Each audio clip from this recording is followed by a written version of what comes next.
José Sócrates, muito boa noite. Decorrem as eleições para as federações do Partido Socialista. É por aí, precisamente, começamos este espaço de opinião.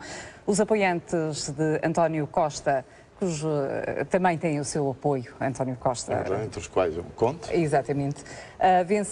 Os apoiantes de António Costa venceram 7 em 11 federações, pelo menos são esses os resultados conhecidos até agora. Que ilação pode ser retirada nesta altura destas eleições? Bom, são eleições diferentes, é certo, mas essas eleições deram um sinal claro de que o Partido Socialista deseja uma mudança. Eu acho que isso foram grandes notícias para António Costa. Portanto, António Costa pode cantar quase já a vitória em relação às primárias? Não, ninguém tem certeza das vitórias 28. porque são eleições diversas. No entanto, estas eleições federativas são um sinal claro, no meu ponto de vista, que o Partido Socialista deseja uma mudança na sua liderança. Surpreende?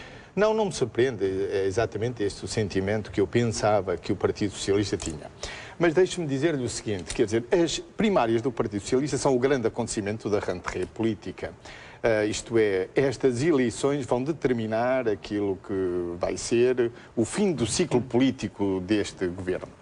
E provavelmente ninguém melhor, ou ninguém mais do que a direita, percebeu bem o que significam estas primárias do Partido Socialista. Então. Porque a direita política e o governo e os seguidores do governo fizeram uma tentativa nas últimas semanas de diminuírem a candidatura de António Costa e de dizerem, no fundo, que a candidatura de António Costa estava a perder gás, estava a perder fulgor, estava a perder... Não, pelo contrário. Aconteceu exatamente o contrário. Mas esta linha política do governo é bem a expressão do seguinte: o governo percebe perfeitamente que a vitória de António Costa corresponde a uma primeira volta das próximas eleições legislativas em que a direita política sairá derrotada. Mas uma questão porque, ao contrário do que o governo pensa, de que António Costa perdeu fulgor, a verdade é que nas últimas semanas só houve acontecimentos que vieram reforçar a ideia que tínhamos de que a candidatura de António Costa estava não apenas num crescimento de adesão, mas também num robustecimento da sua mensagem política. Isso dentro do partido, eu pergunto-lhe exteriormente. Não, eu falo do partido e exteriormente. Repare, em primeiro lugar, o apoio dos dirigentes históricos do Partido Socialista, Jorge Sampaio, Vera Jardim, Manuel Alegre, Almeida Santos.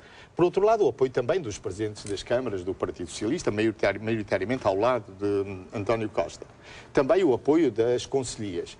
Mas o que mais interessante se deve observar é que a candidatura de António Costa é a candidatura que está, julgo que este é, enfim, apenas o meu sentimento, aquela que está a atrair mais as pessoas às eleições primárias do PS. Mas o que é certo é que estas eleições têm sido marcadas nestes meses por vários incidentes e várias acusações mútuas. Se me permite, Cristina, deixe-me agora dizer o que penso sobre o que tem acontecido, porque realmente, como a Cristina diz, há vários problemas que têm que ser também discutidos. A verdade é que António Costa tem capacidade de atração, quer nos meios da cultura, viu todas aquelas personalidades de cultura inscrevendo-se civicamente nas eleições internas do Partido Socialista, quer nos meios sociais, nos meios académicos, nos meios científicos.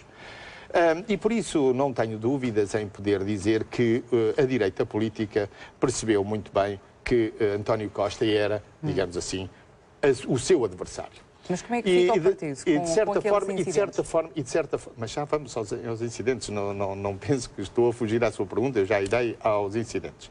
Mas há dois factos objetivos, porque até aqui são apenas, é a minha sensibilidade, e uma sensibilidade ainda por cima suspeita, porque eu sou apoiante de António Costa e desejo que ele ganhe as eleições. Eu voto no Dr. António Costa. Mas há dois factos objetivos. O primeiro, foi aliás divulgado há 2 dias atrás, houve uma sondagem. Uma sondagem que se perguntava aos portugueses quem é que deseja para primeiro-ministro, entre António Costa e António José Seguro. Bom, a diferença é de 62,9, calculo eu, para 19,6 ou qualquer coisa deste tipo.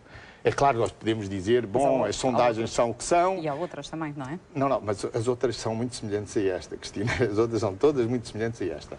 Porque esse é realmente o meu ponto. Porque, naturalmente, se a diferença fosse uma diferença de 7 pontos, de 10 pontos, de 15 pontos, nós podíamos relativizar a importância disso. Mas quando há uma diferença de 40%... António Costa não é nenhum Dom Sebastião. Cristina, que fala em deslealdades e traições. Já lá irei, se me permite, eu estou apenas a descrever aquilo que me parecem ser os sinais absolutamente inequívocos do reforço da campanha do António Costa, e já iremos a esses problemas e também ao discurso.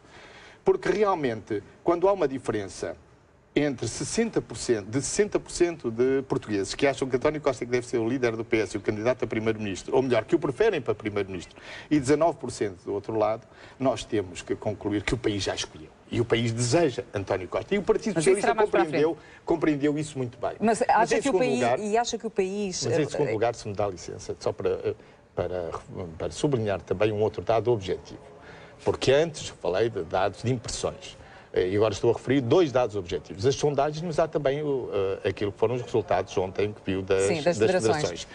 Nos sítios onde havia disputa, Leiria, Setúbal e Lisboa, os apoiantes de António Costa ganharam as federações. Bem, sei que são eleições diferentes, mas o mais importante é olharmos para aquilo que foi o resultado da Federação de Lisboa, sem desprimor, naturalmente, para as eleições de Leiria. Bastante acentuado.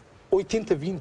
Aquilo foi um arraso. Mas isso é e ainda por cima, numa das campanhas, isto é internamente. Sim, mas qual é a imagem que passa para o exterior, para terminarmos este tema, qual é a imagem que passa para o exterior com estes temas, com esta situação toda, com estes incidentes? Há problemas nesta campanha e nestas primárias. Quais são os problemas? Eu diria em síntese. O primeiro é o tempo. Já se compreendeu que foi tempo a mais. Foi um erro ter prolongado excessivamente a campanha. Porque verdadeiramente, é a minha convicção, os jogos estão feitos. E o que se passa é que as pessoas já estavam em condições de votar, já fizeram as suas escolhas, já perceberam quais as diferenças e querem exprimir a sua opinião. Enfim, ainda vai haver um mês e eu acho que isso foi um erro da direção, como eu aliás disse, prolongar isto até ao dia 28 de setembro foi um erro. E o partido sai fragilizado? Já lá a ideia. Depois um outro ponto tem a ver com os incidentes. É que estes incidentes fragilizam muito a imagem pública do partido. E foi um erro que a direção do partido tivesse decidido convocar eleições federativas antes das eleições primárias do Partido Socialista. Todos estes incidentes com as listas, com mortos... E respondendo agora em relação à pergunta que lhe coloquei, como é que fica a imagem do partido? Repare, com aquelas acusações de traições e deslealdades. Esse é um outro ponto que me parece muito relevante. É um outro erro que eu julgo que foi cometido pela direção do partido quando tentou pôr o debate político muito na linha pessoal. Eu acho que isso é incompatível com a cultura do Partido Socialista. Repare, nunca dentro do Partido Socialista uma candidatura contra a direção foi vista como um ato de traição ao partido. No Partido Socialista toda a gente tem o direito e o dever de apresentar a sua candidatura quando acha que pode servir melhor o partido e, através do partido, servir melhor o país.